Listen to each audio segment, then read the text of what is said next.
जाए तो हमारे माननीय प्रधानमंत्री जो लोकप्रिय प्रधानमंत्री नरेंद्र भाई मोदी है, उनकी भावना के अनुकूल एक भी वरिष्ठ नागरिक दुखी नहीं रह सकता।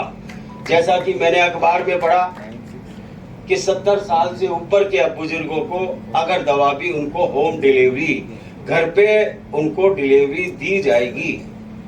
बहुत अच्छी बात है, वो तो अच्छा ही सोचते हैं बुजुर्गों के बारे में। हम इस मन से जाके कहते हैं कि बुजुर्गों के बारे में कुछ नहीं सोचते, ऐसा नहीं है। तो सेवा, स्वास्थ्य और सेवा में सुधार होना चाहिए। कानूनी अधिकार, आपको कानूनी अधिकार प्राप्त है, लेकिन आप कानूनी अधिकार न तो पढ़ते हैं, उसका क्रियान्वयन कैसे किया जाए, सहायता केंद्र कहाँ हो। हाँ, ये जरूर है, केंद्र सरकार से आग्रह किया जाए इस अधिवेशन के माध्यम से कि हिंदुस्तान के प्रत्येक जिले में वरिष्ठ नागरिक सहायता हेतु एक केंद्र जरूर खोले जाए। आप मोहल्ला क्लिनिक खोल रहे हो, आप जगह जगह खोल रहे हो, अरे ये भी, इसको भी एक सफाई से ज्यादा महत्व देके कि वरिष्ठ नागरिक वो कहाँ जाएगा अगर उसकी समस्या कानूनी है, स्वास्थ्य की है, कोई आर्थिक है, कोई पुलिस वाला, कोई गुंडा बदमाश परेशान कर रहा है, वो कहाँ जाए, उसके लिए भी ये व्यवस्था होनी चाहिए। देखिए भाइयों, मैं भी एक वरिष्ठ नागरिक हूं और मैं बहुत प्रैक्टिकल बोल रहा हूं। हम हमारे कार्यकलापों की वजह से ही आज आश्रमों में जाना पड़ रहा है। क्यों जाना पड़ रहा है? क्योंकि जीते जी हमने हमारी सारी संपत्ति हमारे पुत्र और पुत्र वधू को उनको दे दी कि जाओ ये तुम्हारा है। और जब हम सारी संपत्ति उनके नाम हस्ताक्षरित कर देते हैं तो फिर उसके बाद में बेटा बहू से आप ये अपेक्षा ना करें कि आपकी रक्षा सुरक्षा आपकी देखभाल करें। मैं एक सामाजिक आदमी भी हूं। आज रिश्ते 10 में से हमारे जैसे परिवार के लोग आप देखें तो कोई रिश्ते, क्योंकि शर्म लिहाज, या शर्म लिहाज नहीं, ये शर्म लिहाज खत्म हो गई है। लिहाजा मैं मेरा व्यक्तिगत उदाहरण दे रहा हूं कि मेरे एक बेटा एक बेटी है। मैंने मेरी धर्मपत्नी को कहा कि भाई इसको भ्रम रहा, अरे मरने के बाद तो इसी की होगी, लेकिन जो अपनी संपत्ति से जो अपना किराया आता है, आज मान लो मेरे पास संपत्ति, मेरे पास 6 लाख रुपया 7 लाख रुपया महीना आता है, तो ये सारा पैसा उस बेटे को दे दिया तो आलसी हो जाएगा, व्यापार भी नहीं करेगा। तो मालूम है पैसा आ रहा है, पिताजी घर चला रहे हैं। इसलिए जीते जी मेरा सुझाव है आप अपनी संपत्ति और भ्रम, मैं जो लागू करता हूं मेरी जिंदगी का, वो आपको अनुभव बता रहा हूं कि धर्म पत्नी को भी हमारा भ्रम हमको नहीं देना चाहिए। इस बात का नहीं देना चाहिए कि हमारी तिजोरी में धन कितना है, बैंक में कितना रख रखा है हमने।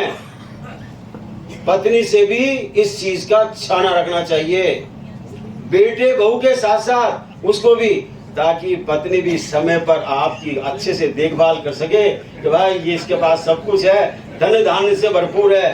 बेटा बहू भी आपको पूछेगा। नहीं तो बहुत सारे आश्रम वृद्धाश्रम खुले हुए हैं, बहुत आश्रम खुले हुए हैं, उन आश्रमों में पिताजी माताजी रह रहे हैं, उनसे मिलने तक नहीं आते हैं। ये आज की स्थिति है। जैसे हट के कह रहा हूँ कि 8 साल पहले मैं भी एक अनाथ आश्रम चला रहा हूँ, 45 बच्चे हैं, उद्देश्य है पालने से पालकी तक।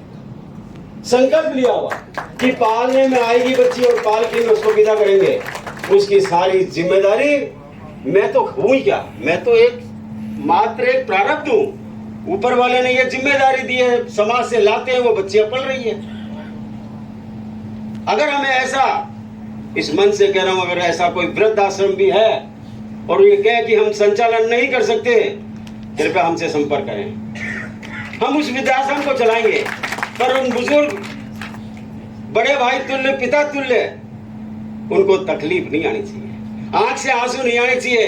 क्या उनको पिक्चर देखने का अवसर नहीं मिलना चाहिए, नाटक देखने का नहीं, टीवी देखने का नहीं। लग्जरियस हिंदुस्तान में बहुत वृद्धाश्रम खुल गए हैं जो 5 स्टार फैसिलिटी है। इम्प्लीमेंटेशन हुआ क्या हुआ तो बात का विषय था, लेकिन यह पुराना है।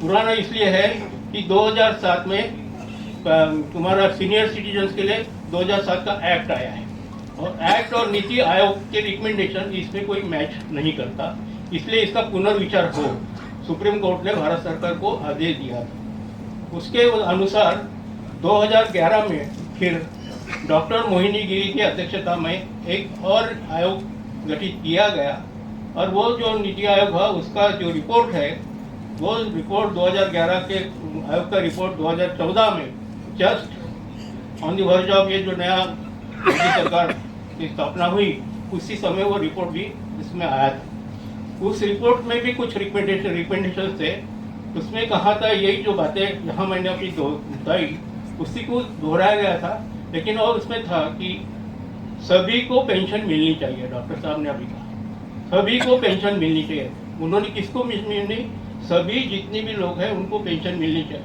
अब पेंशन मिलनी चाहिए का मतलब ये भी नहीं है कि जो सर्विस कर रहे हैं रिटायर हो गए उन्हीं को मिलनी चाहिए। सर्विस में जो भी सीनियर सिटीजन्स है 60 एंड अबव उनको पेंशन मिलनी चाहिए, किसी भी फॉर्म में दीजिए, लेकिन उनको पेंशन मिलनी चाहिए। सोर्स ऑफ इनकम उनके लिए कुछ ना कुछ रहना चाहिए। फिर ये बात है, कल मैंने वो प्रेस कॉन्फ्रेंस में बताया कि ये जितने भी वरिष्ठ नागरिक है देश की, तो आज से हमारा 2 दिवसीय इस तृतीय अधिवेशन के लिए भी हम कुछ फलश्रुति लेंगे।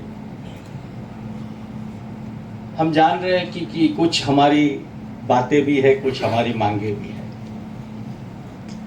अच्छी बात है कि कुछ मांगे होना, कुछ बातें भी होना। एक ही बात महत्वपूर्ण घूम फिर के आती है कि पेंशन बढ़ोतरी अच्छी बात है, बढ़ना चाहिए, होना भी चाहिए। आप देखेंगे कि लेकिन 2011 के सेंसस के अनुसार, जैसे अभी बता रहे थे माननीय वसंत राव जी, वरिष्ठ नागरिकों की संख्या करीब 11 करोड़ थी और उसके बाद तत्पश्चात बढ़ोतरी होते होते आज 2025 में करीब ऐसा कहा जाएगा, जब सेंसस होगा तो थोड़े अंक बाहर आएंगे, लेकिन 18 करोड़ के आसपास पहुंचे। अब संख्या में बढ़ोतरी हुई, एक तरफ से अच्छी बात है, लेकिन संख्या में बढ़ोतरी होना एक दूसरी तरफ से देखे तो थोड़ा जिम्मेदारी या चुनौतीपूर्ण कार्य है। अब जैसे मजाक में हम कहते हैं कई बार, कुछ मंत्री लोग जहाँ पर भी उद्घाटन में चले जाते फिर वहाँ घोषणा करते हैं इसी प्रकार से ऐसी बढ़ोतरी होती रहो, इस प्रकार से चलती रहो, ऐसा घोषणा करते हैं। अब एक अनाथ आश्रम का भी उन्होंने उद्घाटन किया, तो उद्घाटन के बाद वो भी बोले कि इस प्रकार के अनाथ आश्रम बढ़ते जाए और मैं भी लगातार ऐसे करता जाऊँ। ये तो इस प्रकार की एक चुनौती हम सब में भी है। अब के अंदर एक वरिष्ठ नागरिक सहायता केंद्र अवश्य होना चाहिए, क्योंकि वरिष्ठ नागरिक को पता नहीं, अंग्रेजी पढ़ना नहीं आता, लैपटॉप चलाना नहीं आता, उसको पता नहीं कि भारत सरकार की वरिष्ठ नागरिकों के लिए पेंशन योजना क्या है, राशन की योजना क्या है, कानूनी योजना क्या है। अगर बेटे ने माता पिता को घर से बाहर कर दिया है तो उसकी कानूनी व्यवस्था क्या है। इन सब की जानकारी के लिए ये 2 दिवसीय जो अधिवेशन है वो निश्चित रूप से बहुत ही सार्थक होने वाला है और उससे जो प्रस्ताव निकल के आएंगे वो राज्य सरकार और केंद्र सरकार प्रेषित है। बिल्कुल।